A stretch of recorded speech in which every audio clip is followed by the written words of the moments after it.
Sa video na to, pag-uusapan natin kung inaalis ba talaga ang thermostat sa kotse. Make sure na tapusin nyo yung video kasi meron tayong mga shoutout sa dulo ng video na to. Disclaimer lang po, hindi po ako mekaniko, mga basics lang po yung alam ko sa kotse. Pero tinanong ko po yung mga kakilala kong mekaniko na alam ko namang hindi tayo lolokohin. At madalas din po ako sa mekaniko kasi palagi nasisira yung sasakyan ko. Kaya nag-observe din ako sa mga mekaniko kung ano yung mga ginagawa nila. Kung logical ba yung mga sinasabi nila, syempre dapat alam din natin yan para hindi tayo nabubudol masyado. Okay, maraming mga opinion yung mga mekaniko at yung mga car owners dito sa kung tatanggalin ba o hindi itong thermostat. Right off the bat, pumapanig talaga ako dun sa merong thermostat. So, explain ko kung bakit. Explain ko rin yung mga pros and cons kung may thermostat yung sasakyan o wala. Mga mekanikong pinagtanungan ko, ang sinasabi nila, so sa una, chinecheck muna nila yung mga basic, yung mga madaling gawin. Yung mga simpleng bagay lang tulad ng fan, hindi gumagana. Kung coolant level or water level, baka wala ng tubig yung sasakyan nyo. Yung radiator kung may tagas, o yung radiator cap, hindi na gumagana. Mga ganun, mga simpleng bagay lang. Pero yung ibang mekaniko na medyo scientific, ang sasabihin nila pag nag-overheat ka,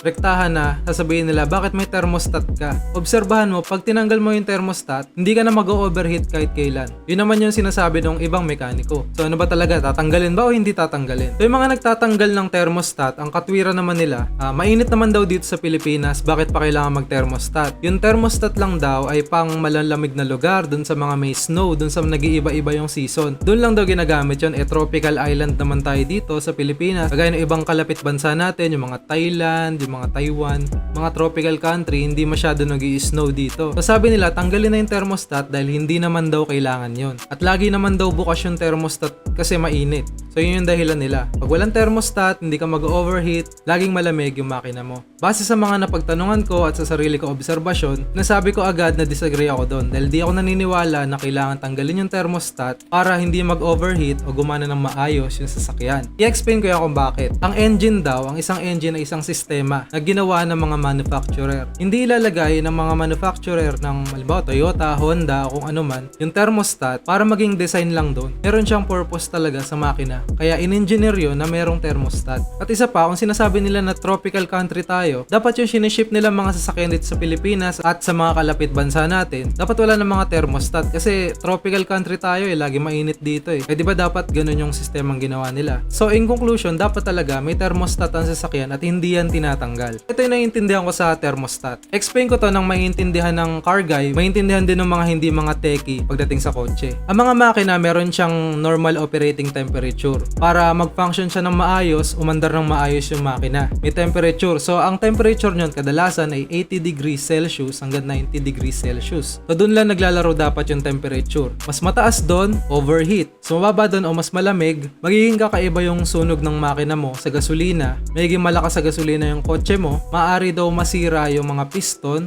yung block. Pag masyadong mainit din, maaaring masira yung mga piston, ang sabi nila. So ganito gumagana yan kapag may thermostat yung sasakyan. Ito yung normal operating temperature halimbawa. So nandito yung 80 to 90 degrees Celsius. Dapat yan yung normal na init ng makina. Pag start mo ng makina, in-start mo siya, nandito agad siya. Mabilis siya mapupunta dito sa gitna. So, normal operating temperature agad siya kapag may thermostat. Para ma-visualize nyo, pag start nyo agad, pupunta siya sa normal operating temperature. Tataas siya, bababa, tataas, bababa, tataas, bababa. Pero nandun lang siya sa gitna. Halos nandun lang siya sa gitna, nasa normal operating temperature lang siya. Pero mabagal lang to, hindi to yung nagtataas baba talaga siya. Minuto lang to. Tataas siya, mabagal siya, tataas, bababa. Pero nandun lang siya sa gitna. Nare-regulate siya, nasa gitna lang yung temperature niya. Na-maintain yung healthy temperature ng makina, maganda yung sunog ng makina ng gasolina, mas fuel efficient, sinasabi nila. Ganun nangyayari kapag may thermostat. Pag wala naman thermostat, halimbawa walang thermostat, ang mangyayari, mabagal yung pag-init ng makina, mabagal siya makakapunta doon sa operating temperature. So, kung mabivisualize nyo ganito, pag start nyo ng makina, nandito lang siya. Sobrang bagal. Habang ginagamit nyo yung kotse, malamig na malamig pa rin siya. Sobrang bagal niya umakyat dun sa operating temperature. Ang sinasabi nila, baka masira daw yung block, baka lumutong yung head gasket kapag masyadong malamig o mainit, sobrang init naman yung temperature ng makina. Kapag kasi walang thermostat, malamig na malamig yung makina. Sa start niya, sobrang lamig, Sobrang tagal niya bago uminit. So yung ibang mekaniko kasi, yung ibang mga car guys, gusto yun. Gusto nila sobrang lamig ng makina. Kasi yung iba na trauma na sa overheat siguro. Okay, naobserbahan ko rin kung bakit nila gusto yun na walang thermostat. Kasi sobrang lamig talaga ng makina mo kapag walang thermostat. Nakapag-drive na rin ako ng kotse. Yung kotse ko dati na Honda Accord na walang thermostat. Dito lang nagkakaproblema kapag matagal mo siyang dinadrive. So anong nangyayari, yung Honda Accord ko dati, dinadrive ko siya dito lang sa Laguna. Dito lang sa Laguna, malapit lang. Di siya nag-overheat, malamig na malamig yung makina niya. Pero pag alimbawa isang araw ko siyang dinadrive, isang buong araw o dalawang araw na tuloy-tuloy ko siyang dinadrive, nag-overheat siya overtime. Anong nangyayari, pag binuksan mo yung radiator, talagang bumubulwak siya. Tumatalisik talaga yung radiator cap, nagiging fountain. Kung na-experience yun, pagka nag-overheat, nagpa-fountain, ganon. So yun yung disadvantage. Sobrang lamig niya. Kapag ka uminit siya, sobrang init. Di siya lumalamig. Bagal din siya lumamig. So, nagiinit yung makina, mas prone kayo sa overheating. Okay, tinanong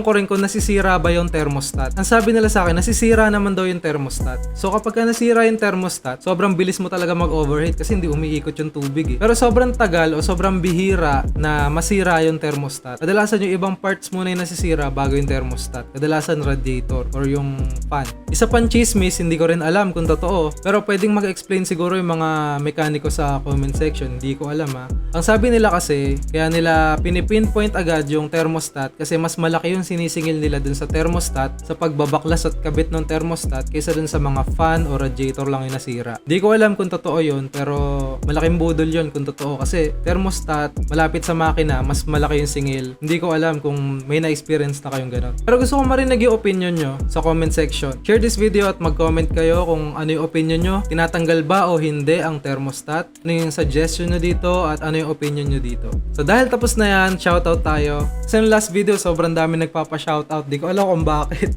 May shoutout dito kay Lexter Catamio, Dominador Montero Pamis, Joric Obor from Cebu, Jonard from Davao, Ryan Lapaz, Paulo Manawag, Gio Carta, so follow nyo yung page niya, yung Papitech, Toby from Davao, at shoutout sa Wicked Apparel. Ito yung suot ko ngayon, Wicked Apparel. Sobrang ganda ng quality ng mga shirts nila. Okay, yun lang. Hindi mag-share, walang shoutout.